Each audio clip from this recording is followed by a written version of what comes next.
Iran rejects claims it sought talks with the US, adding it will not return to negotiations with Washington. That as its Revolutionary Guard Corps claims it hit the office of Israeli Prime Minister Benjamin Netanyahu with a missile. A strike on the Iranian capital razes the building next to RT's bureau in Tehran, damaging our office. We report from the scene.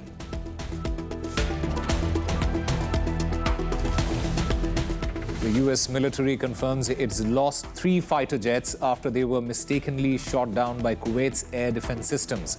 All crew members, they were safely ejected. One of the world's biggest oil exporter facilities goes up in flames in Saudi Arabia, reportedly after a strike by Iran. It follows a surge in crude prices, triggered major disruptions in the Strait of Hormuz, a key supply chain route. We discuss what it means for India this hour.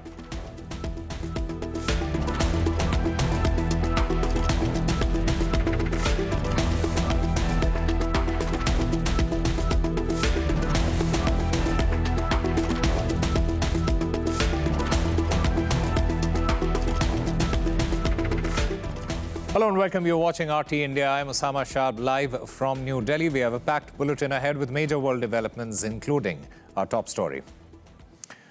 Iran has been striking American assets in its neighboring Gulf countries. In Kuwait, where reports suggest smoke rising from near the US embassy there. Tehran has ramped up retaliatory attacks following the death of its supreme leader in strikes that were led by the US and Israel over the weekend. The Western-led operation has now consumed the entire Middle East region, with Tehran signaling it's done with talking to Washington. We will not negotiate with the United States. Trump has betrayed America first to adopt Israel first. Trump's wishful thinking has dragged the whole region into an unnecessary war, and now he is rightly worried about more American casualties. It is indeed very sad that he is sacrificing American treasure and blood to advance Netanyahu's illegitimate expansionist ambitions. And these are exclusive images coming from the Iranian capital, where a recent strike, it has reduced the building next to our office in Tehran to rubble. Our bureau chief there filmed the scene where gas can be heard hissing from what would appear to be a ruptured pipeline. Our staff, they are reportedly safe with the building evacuated earlier. You can see my office is destroyed after the Israeli regime attack. You can see.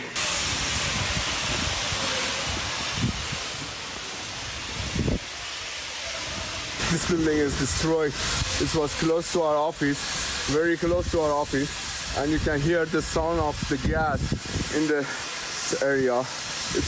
Maybe we have the explosion and I should leave this building. And another wave could be incoming, as Israel has indicated it is preparing a new wave of strikes. It follows a barrage by Iran on the city of Beth Shemesh, which left 9 people dead. RT correspondent Charlotte Dubensky filed this report from Jerusalem as sirens broke out, warning of incoming missiles. In the last few minutes, we've received another emergency warning. That means that the air sirens should be going off in the next few minutes. We have had 2 nights of emergency warnings here as the missiles are coming back at Israel. You talked about the fresh strikes overnight from Israel in Iran. We understand that the capital has been hit, and as you were saying, social media is showing those huge plumes of smoke in the moment of impact when those Israeli strikes were hitting. So I'll move on to the situation here now, where we are facing more strikes coming in from Iran. Drones, there you go, they're the air sirens. I did warn you, Unan, that they would go off. That means that people in this area should be heading to their safety rooms, their bomb shelters now, as more missiles are expected to come in. Let's talk about the air defense systems. They've been working incredibly well. We've seen them in operation, seeing them take out missiles as they've been coming overhead, but that's not always the case. You mentioned their situation on Sunday evening where a missile managed to hit a Jerusalem highway with several injured there, and also on Sunday we saw the aftermath of a missile hitting in Bet Shemesh, which is just 30 kilometers away. 9 people killed as a result of that missile. We've also had reports that the defense systems, as they're working, we're still getting debris that's coming down. One piece of debris actually hitting less than a kilometer from the Temple Mount. That's the Al-Aqsa compound, the most holy site for Jews, the third most holy site for missiles. But as I say, that we understand that was a result of the defense systems working well. In terms of the wounded here, we have got 677 people being evacuated. In fact, I can now actually see a missile coming over. 6 trails of missiles that have just come in the Jerusalem area. We'll bring you up to date on that later. How long is this going to last?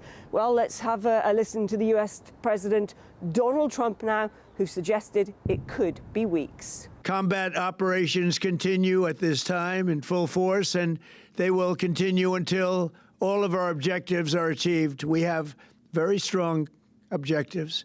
As one nation, we grieve for the true American patriots who have made the ultimate sacrifice for our nation, even as we continue the righteous mission for which they gave their lives. And sadly, there will likely be more.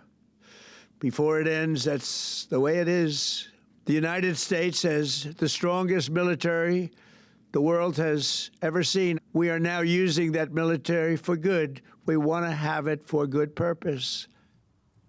Well, we're hearing more bomb explosions here as it seems that the Israeli defense systems are working in place. I said I could count 6 trails. That's on my right-hand side. I can see another 2 trails on my left-hand side. That gives you a sense of how many missiles have hit. And it's not just here in Jerusalem. We know that there have been warnings in the north of the country as well. Those alerts going off on a fairly regular basis now. Well, 3 U.S. fighter jets reportedly involved in anti-Iran operations have been shot down by mistake. U.S. Central Command claimed Kuwait's air defense systems took out its F-15s, adding all 6 crew members. They are safe. This confirmation came hours after a video surfaced showing at least one of the aircraft plummeting to the ground. The pilot, he was seen parachuting down moments later.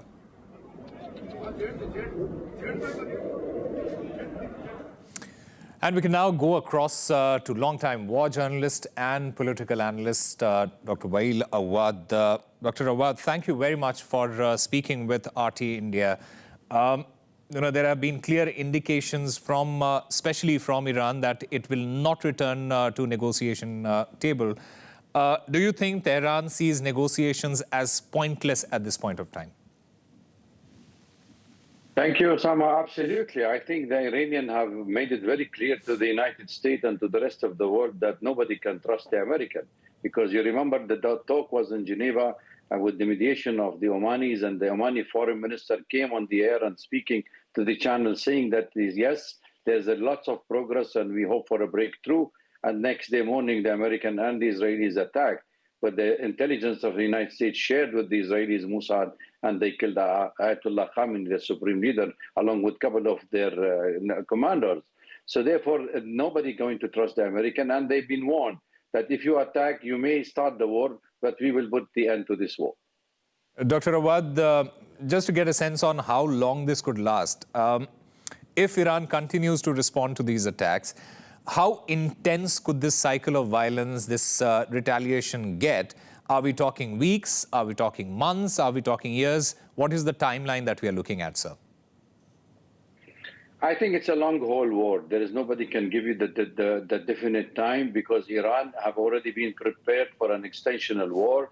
The United States is preparing this war for long. You have seen for the last 3 months the building up in the Middle East, in the West Asian region, in the Strait of Hormuz, Red Sea, Mediterranean, European bases, American bases in the Gulf. All these places have been filled with American ammunition and guns and warships and nuclear warships even. So the American wanted to make sure that they can win this war in a swift attack, because the American and the Israelis cannot last for long in a long war. But the Iranian knows that this kind of attack on them, it's a huge country. They have been prepared, and I don't think the American can take the Iranians very fast. Therefore, there are going to be lots of ramification, lots of fallout on the region, especially with the Iranian attacking the military bases of the American forces in the GCC, in Cyprus. Even now, we're witnessing all these airplanes being shot down, whether it is by friendly fire or by the Iranian. It's a very dangerous escalation, and it's going to be worse. It's a regional war. No one can predict when it can end. Dr. Awad, is there a real risk that this could widen into a broader Middle East war involving more countries now?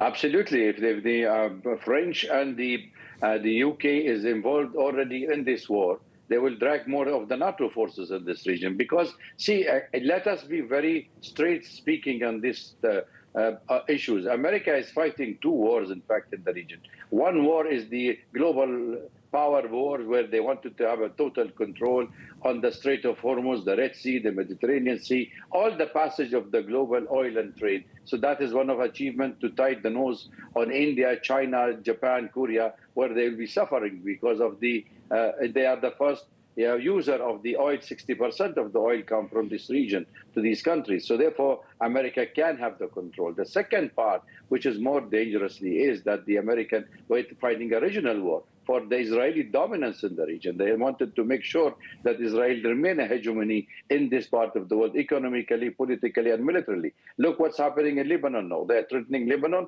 They're going to invade Lebanon. They're going to invade Syria. They wanted to expand, because none of the Israelis, the top leader now, hiding what is their objective also, not only by destroying and destabilizing Iran, Syria, Iraq, and Jordan, and Egypt, and even Saudi Arabia. They are actually after the greater Israel, from Sinai Peninsula to Euphrates, which means Syria, Jordan, Iran, Syria, Jordan, Iraq, Lebanon, Palestine, 1/3 of Saudi Arabia, and the Sinai Peninsula is what is known as the greater Israel. That is what they're fighting for. So the American become just a rented army for the Israeli, and the American president is not fighting American war. He's fighting an Israeli war after all. Dr. Awad, let's also talk about the global impacts, especially on the energy needs of multiple countries. The Strait of Hormuz has been closed. The Ras Tanura refinery, it has been hit. Are we seeing the start of a global energy crisis? Because this war, it is not contained to military targets anymore. Absolutely. And I think every country, including India, should fasten their belt for $100, per barrel for oil. You're saying $100 per barrel, $100 per barrel. Yes, it's going to be in the near future. The war will spread, the supply line will be cut, and there will be $6,000 per ounce for gold, as much as the $200 for the silver to upsurging. So therefore, there is a dangerous of escalation, and the impact will be felt in those countries, especially India, who is depending more on the West Asian oil. Dr. Awad, talking about the killing of Ayatollah Khamenei, the killing of Iran's supreme leader, it is being seen as retaliation for attacks on Iran. But could it actually strengthen the regime's internal cohesion? Is that also a possibility? Of course. They look at the people poured in the street. You remember last month when the Iranians were celebrating the anniversary of the Iranian Revolution, how many people, 26 million people were estimated to be in the street, but none of the Western channel were carrying that much of a mass following the support for the revolution. Now, after the killing of Khamenei, you have seen also millions of people pour in the streets, sympathizing, mourning, crying for the loss of the leader. You have to kill a supreme religious leader. He is 90 years of age, he was, and he is sitting in his home. He wasn't hiding in a bunker like Netanyahu, or he is speaking on a recorded message like a Trump. He was sitting on his office, he was with his family, his 14 years old granddaughter was killed.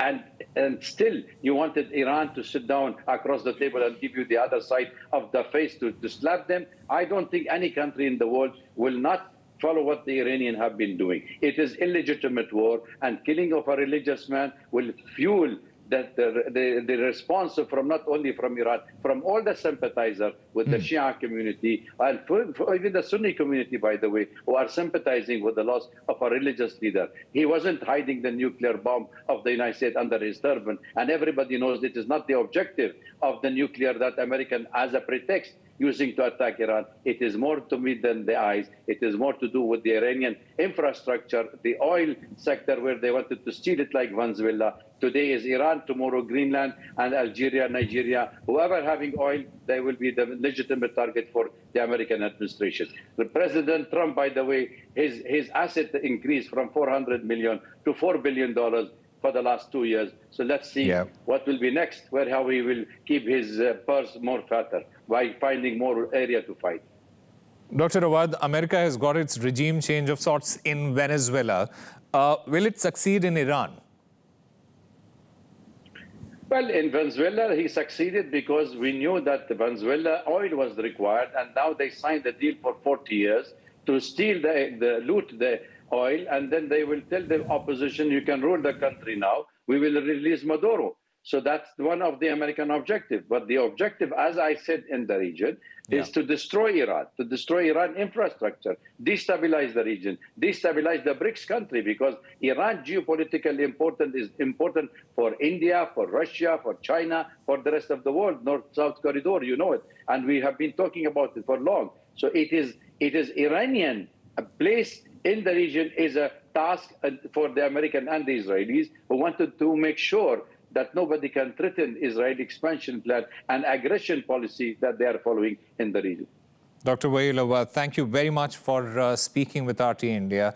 Always a pleasure to have you here and listen to your thoughts. Thank you for having me. Well, the conflict has widened to Lebanon too, with cross-border attacks. Hezbollah has claimed it was behind a drone strike on a military base near the northern city of Haifa in Israel. The group said the assault was in retaliation for the killing of Ayatollah Khamenei. Israeli fighter jets struck suburbs of the capital, Beirut, with more than a dozen explosions reported. And operations at Saudi Arabia's Ras Tanura refinery, one of the world's largest oil processing facilities, have been halted. It comes after footage showed smoke pouring from the Aramco-owned site, reportedly after a drone strike by Iran. Riyadh's military, though, has claimed UAVs targeting the oil refinery. They were successfully intercepted. Now, following this, Qatar Energy has also announced it stopped LNG production after an attack on 2 of its facilities.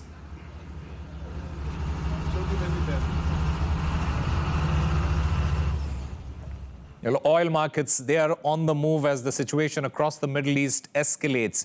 Crude prices, they have surged after the strikes in Iran and massive disruption to a key supply chain route. In fact, the Strait of Hormuz, that has been closed. But let's understand this. It is a narrow sea passage bordered by Iran to the north and Oman and the UAE to the south. It connects major oil producers to global markets, and it is considered one of the world's most critical maritime choke points.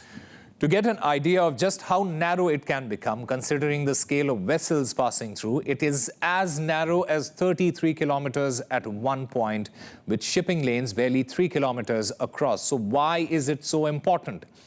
Well, it sees nearly 20% of the world's oil supplies pass through it, and even more when you consider just seaborne crude. It is also a key transit corridor for LNG exports from Qatar, making it vital for Asian energy security. In fact, the route is crucial for a multitude of nations in the region, and their exports head to Asia in one direction and Europe in the other. In fact, major buyers include India, China, Japan, as well as South Korea. For India specifically, the stakes are especially high, with around 50% of its crude imports, 60% of LNG, and nearly all its LPG supplies transiting through Hormuz.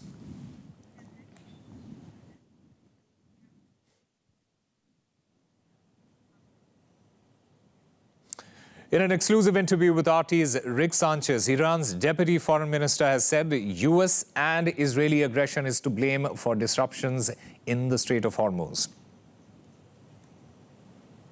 The Islamic Republic of Iran has always respected its commitments regarding free navigation in the Strait of Hormuz. We have always tried to provide security actually when it comes to the navigation in the Strait of Hormuz. But you know, and also everybody knows, that nowadays we are in a war with two regimes, United States of America and also the Zionist regime. And actually, if there is any limitation, and also if there is any obstacle in the free navigation in the Strait of Hormuz these days, is due to the situation that we are facing. And the main cause and the main problem come through the United States and the Zionist regime and the war that we are facing. So this is the situation that we are facing, and the history of Iran shows that Iran has always tried to provide security in this region. But by the way, if anybody is going to be blamed, that's the Israeli regime and the United States. But the International Atomic Energy Agency has denied earlier reports that has suggested that the Natanz nuclear facility was hit in a strike. The UN nuclear watchdog stated there is no indication of any damage and added that there is also no sign that Tehran was developing nuclear weapons.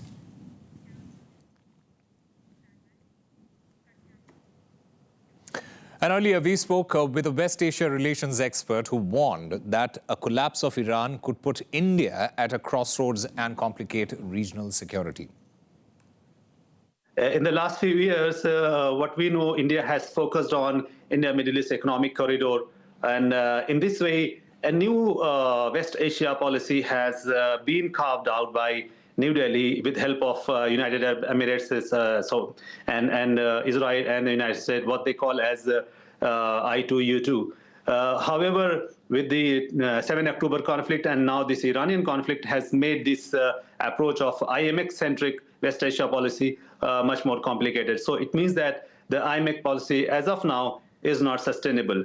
For that kind of a policy to start, what India needs is some sort of stability and peace. And one more complication is that if Iran collapses, if Iranian regime, the Islamic regime collapses, then India would have a difficult choice. Either a pro-West, for example, a pro-Israeli government can come there led by Pahlavis, or kind of a critical to American establishment, led by the Mujahideen-e-Khalq. In both cases, India has to be prepared for different kind of scenarios. And India's overall security architecture in South Asia as well as in West Asia is going to be complicated. India should be ready for different kind of scenario. Yeah. As of now, we should hope that the regime is not going to collapse, and India might be pursuing a silent diplomacy for dialogue and to calm down the Israelis as well as Americans.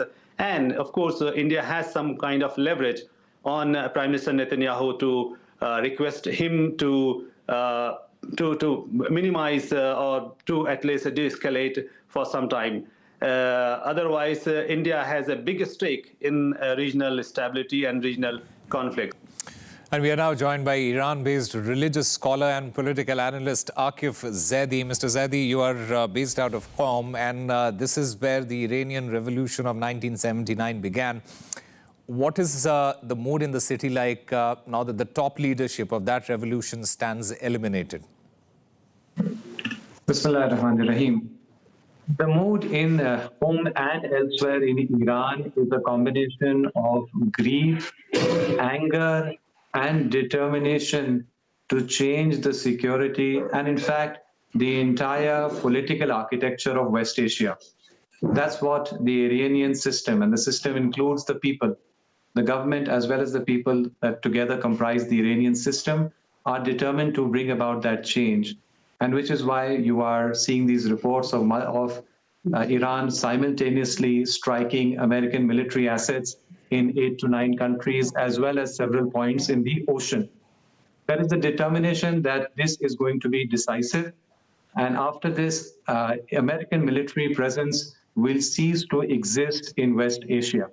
So there is a mood of determination, and there is a mood of anticipation, and there is a mood of fighting this out if required for a very long time, several years if required. Mr. Zaidi, there is a transitional council that is now in place after the death of the supreme leader. How stable is Iran's leadership structure at this point? Iran has, like other stable constitutional democracies, Iran has a constitutional structure, and the Leadership Council is also something which has been defined in the constitutional structure as a transitional leadership center till the next Wali-e-Faqih is announced at some point in the future. This is not the first time that the Iranian system has gone through this. Back in 1989, when Imam Khomeini passed away, the same system worked very well and has provided stability for 47 years of conflict with America and the West. We are now at a decisive phase in this conflict, but this conflict is not something which has begun 2 days ago. It has 47 years of history, and Iran is well used to fighting these battles in this larger overall war. Mr. Zaidi, the Strait of Hormuz has been closed. Could Iran realistically close the strait permanently? And what would be the geopolitical fallout that we are looking at? Iran has never made any secret about its plan to close the Straits of Hormuz if required. And of course, it is well within its abilities to do that indefinitely, because the Straits of Hormuz is as narrow as 32 kilometers, with Iran having full domination over that particular choke point of maritime traffic and oil supply. Obviously, this is all part of Iran's counterattack, which it intends to pursue in a systematic and graded fashion till it achieves the various goals that it has laid out for itself. Mr. Zaidi, there have been a lot of conversations regarding Iran's nuclear ambitions. How has this particular conflict impacted that ambition and the possibility of a return to negotiations over its nuclear program? I think that Iran has been very clear about its nuclear doctrine. It insists on having nuclear enrichment and nuclear technology, and it absolutely rejects any nuclear weaponry, whether for itself or for any other player in the world. That is a consistent position that it has held right from the establishment of the Islamic Republic in 1979. There has been no change up until now. Will there be any change in the future? Time will tell after this conflict, this particular decisive war is over. My own personal estimate and judgment is that Iran's position will not change even after this particular war is over. As far as negotiations are concerned, as you and your viewers are well aware, that Iran has always engaged, had always engaged in nuclear negotiations right from 2002 onwards. I beg your pardon, 2002 onward, right up until this recent attack. This recent attack, which began a couple of days ago, was an attack that happened between 2 rounds of meeting, just like the previous attack in June 2025, which too happened between 2 rounds of meeting. So the question has never been whether Iran is interested in negotiations. It's always been whether America can be forced to enter into negotiations and actually engage in negotiations and not in dictation under the guise of negotiations. I think we are going to be headed towards some pretty good negotiations after this war is over and America finally is forced to enter into genuine negotiations. So Iran has very clearly said that it is not going to return to the negotiation table at this particular point. But what realistic pathways? Iran cannot return to the negotiation table because Iran never left the negotiation table. We understand It was America that flipped the negotiation table over. And America will return when it is forced to after this decisive war is over. So you're basically saying that there is a realistic pathway or a chance for diplomatic engagement between Iran and the US, not right now, but on Iran's terms. Yes, I believe that there is a very high probability of that happening. Okay. Mr. Aqib Zaidi, thank you very much for speaking with RT India. You're welcome. Well, those are the latest developments this hour on RT India. Stay with us. We'll be back shortly.